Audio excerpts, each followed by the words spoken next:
Bonsoir à tous et bienvenue dans cette séquence de cours où nous allons apprendre à résoudre des équations différentes en nous basant sur la transformée en Z. Je suis Sotindio Kofi Patrick, docteur ingénieur et enseignant-chercheur à l'Université nationale des sciences, technologies, ingénierie et mathématiques du Bénin. Pour rappel, la définition de la transformée en Z est modélisée par l'équation que vous voyez devant vous. Quand nous cherchons grand X de Z, c'est égal à la sommation des n allant de moins l'infini à plus l'infini, de x de n qui est le signal à transformer, fois Z à la puissance n, Z étant la nouvelle variable dans le domaine en Z. Tenez-vous bien, il est possible de résoudre une équation de différence en faisant usage de la transformée en Z, comme l'on utilise la transformée de Laplace pour résoudre des équations différentielles. Juste pour exemple, qu'est-ce qu'on entend par équation de différence? Il s'agit d'une équation qui, pour avoir la valeur de x en n plus 1, il faut avoir les valeurs en x des n précédents. Notamment, dans l'exemple qui est devant vous, pour avoir x de n plus 1, il faut avoir d'abord x de n. Donc, si nous avons la condition de départ où x de 0 égale à 1, eh bien, on peut avoir x de 1 qui est égal à quoi? X de 0, puisque si n plus 1 est égal à 1, ça veut dire que n égale à 0, donc ça nous fait x de 1, ça fait x de 2 plus 3. Or, notre x de 0, x de 1, pardon, serait égal à x de 0 plus 3. Donc, puisque notre x de 0 est égal à 1, ça revient à 1 plus 3, ce qui donne 4. Une fois que nous avons x de 1, on peut donc déterminer x de 2 qui lui fait x de 2 est égal à x de 1 plus 3, x de 1 étant égal à 4, ça revient à 4 plus 3, ce qui est égal à 7, et ainsi de suite, on peut progresser. Alors, résoudre l'équation de différence revient à déterminer l'expression de x de n, de telle sorte que pour avoir x de 10, par exemple, de façon directe, on peut mettre 10 dans l'expression et on n'aura plus besoin, comme c'est le cas au niveau des équations de différence, de déterminer d'abord x de 9. Alors, avant de résoudre nos équations de différence, on va définir une notion qui est très importante pour la suite, c'est la notion de signal causal. On dira que signal est causal lorsqu'il ne peut prendre des valeurs différentes de 0 qu'à partir de n égale à 0. Pour exemple, si nous prenons ce premier signal, nous n'avons aucun échantillon différent de 0 pour n inférieur à 0, donc on va déduire que ce signal, il est causal. Nous prenons ce deuxième exemple. En moins 1, l'échantillon vaut 2, donc nous avons un échantillon différent de 0 pour un n inférieur à 0, donc ce signal n'est pas causal.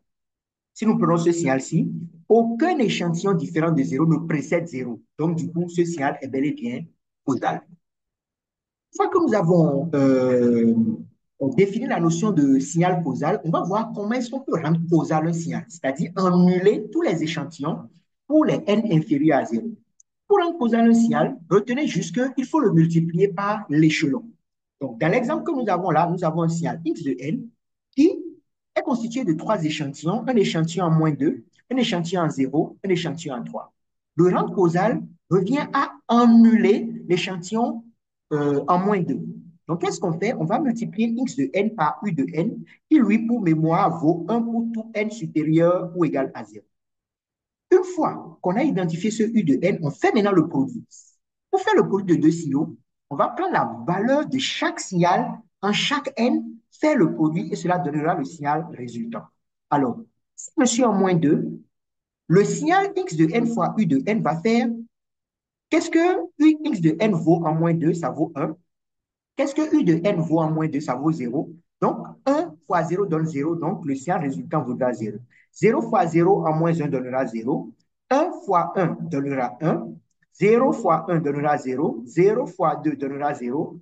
1 fois 1 donnera 1 en 3 et ainsi de suite. Alors, qu'est-ce que nous retenons? C'est que pour tous les échantillons de x de n supérieurs à un n, dont le n est supérieur à 0, on constate que lorsque je fais le produit par u de n, ces échantillons-là sont conservés, mais pour tous les n inférieurs à 0, on voit que ces échantillons-là sont annulés. Donc, on retient que pour rendre causal un signal, il faut tout simplement le multiplier par l'échelon unique. À présent, essayons de voir comment on résout une équation de différence grâce à la transformée en Z. Pour résoudre une équation de différence grâce à la transformée en Z, il faut passer par trois étapes. La première étape consiste à faire la transformer en z de toute l'équation, ce qui se fait terme par terme. Une fois qu'on a fait ça, on essaie de tout tirer de l'expression résultante, la transformer en z de la fonction qu'on essaie de déterminer. Et finalement, on fait la transformée inverse de cette fonction-là pour déterminer le signal x de n de A. Voilà un peu les étapes que nous allons essayer de suivre. Et maintenant, on va passer à l'essentiel, c'est-à-dire l'exemple concret. On peut essayer de résoudre cette équation aux différences. Eh bien, on a x de n plus 1 qui est égal à x de n plus 2. Et on précise que x de 0 égale à 0. Donc, d'après les étapes que nous avons décrites plus tard, la première étape sera de faire la transformée en z de toute l'équation. Donc, on va d'abord faire la transformée en z de x de n plus 1, ensuite la transformée en z de x de n, et finalement la transformée en z de 2. Alors, si on fait la transformée en z de x plus n, plus 1, pardon, on va appliquer la formule de l'avance, qui est appliquée directement ici, et puisque c'est plus 1, donc notre n ira de 0 à 0. Le tout multiplié par z. Alors, une fois que nous développons ceci, puisque nous avons une seule valeur de n, le 0 prend la valeur de n dans cette expression-ci. Qu'est-ce que nous faisons après? X de 0, nous savons que x de 0 est égal à 3. Donc, nous remplaçons 3 ici. Z à la puissance moins 0 nous donne 1. Donc, tout cela va nous donner 3. Ensuite, qu'est-ce qu'on fait? On va faire entrer le z, ce qui va nous faire z, x de z, moins 3z. Et on vient de faire la transformée en z de la première expression. On va donc s'attaquer à la deuxième expression qui n'est rien d'autre que x de n. Eh bien, là, il ne faut pas chercher de midi à 14 heures. La transformée en z de x de n me donne directement grand x de z. Donc ça, il n'y a pas à chercher longtemps. Maintenant, la transformée en z de 2, puisque désormais nous ne travaillerons qu'avec des signaux causaux, reviendra à la transformée en z de 2 fois u de n. Qu'ils vous souviennent, on s'est dit que pour rendre causal un signal, il faut multiplier ce signal-là par u de n.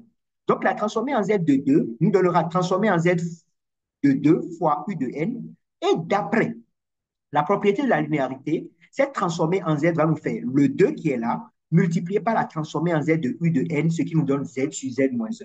Si on ne s'en souvient pas, allons revoir un peu le tableau des transformées en z que nous avions au niveau de la vidéo précédente. Alors, qu'ils nous souviennent, la transformée en z de x de n plus 1 sera donc égale à quoi? Z, x de z moins 3z. Très bien. C'est ce qu'on avait vu. Donc, on a les trois expressions que nous avons dans notre équation de différence. Transformer en z de x de n plus 1, le voilà qui est là. Transformer en z de x de n, le voilà. Transformer en z de 2, le voilà. Donc, on va écrire l'équation dans le domaine en z en remplaçant cette expression de transformer en z de x de n plus 1 ici, la transformer en z de x de n là, la transformer en z de 2 là. On le met là. Ce qui nous permet donc de tomber sur l'équation suivante, celle-ci. Ce qui nous donne donc quoi? Z, x de z moins 3z. Ceci qui équivaut à quoi? La transformer en z de x de n plus 1, plus grand x de z qui équivaut à la transformer en z de x de n, plus 2 fois z sur z moins 1 qui équivaut à la transformer en z de 2. Alors, une fois que nous avons fait ça, eh bien, qu'est-ce que nous obtenons? Nous obtenons tout simplement cette expression-là est encadrée en rouge. De cette équation dans le domaine temporel, on vient à cette équation dans le domaine en Z, en remplaçant chaque expression par sa transformée en Z. On va donc passer à la deuxième étape, qui n'est rien d'autre que le fait de tirer grand X de Z en l'expression trouvée. Donc, on a remis l'expression ici. Qu'est-ce qu'on a fait? On a ramené X de Z de ce côté et moins 3Z de ce côté, ce qui nous donne cette expression-ci. Ensuite, on a tiré grand X de Z, qui est juste là. Finalement, nous tombons sur l'expression de grand X de Z qui va prendre Z moins 1 au dénominateur de ceci et Z moins 1 au dénominateur de ceci. Si Z moins 1 vient au dénominateur de la première expression, ça nous fait 3Z sur Z moins 1. Si Z moins 1 vient au dénominateur de cette expression, ça nous fait 2 fois Z sur Z moins 1 au carré.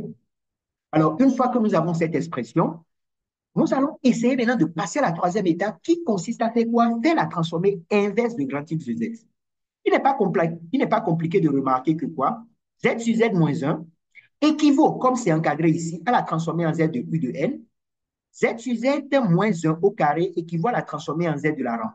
Donc, pour faire la transformée inverse, on sait que la transformée inverse de grand X de Z nous donnera X de N. La transformée en Z de 3Z sur Z moins 1 va nous donner 3U de N. Et la transformée en Z de 2Z sur Z moins 1 au carré nous donnera 2 RO carré. C'est un peu comme ça que nous avons réussi à faire la transformée inverse de notre expression. Maintenant, essayons de voir un peu si, lorsque nous remplaçons les différentes valeurs de n au niveau de l'équation différente, on trouvera la même valeur lorsque nous prenons directement l'équation qui nous permet d'aller directement aux valeurs de x de n sans passer aux valeurs précédentes. Donc ici, nous opposons l'équation de différence et l'expression effective de x de n que nous avons trouvée. Alors, si nous cherchons x de 1 ici, nous remplaçons n par 0, ce qui nous fait x de 0, plus 2, ce qui nous fait 3, puisque x de 0 égale à 3, 3 plus 2, ce qui est égal à 5. Si nous revenons ici, ça revient à quoi? X de 1 va faire 3 U de 1 plus 2 R de 1.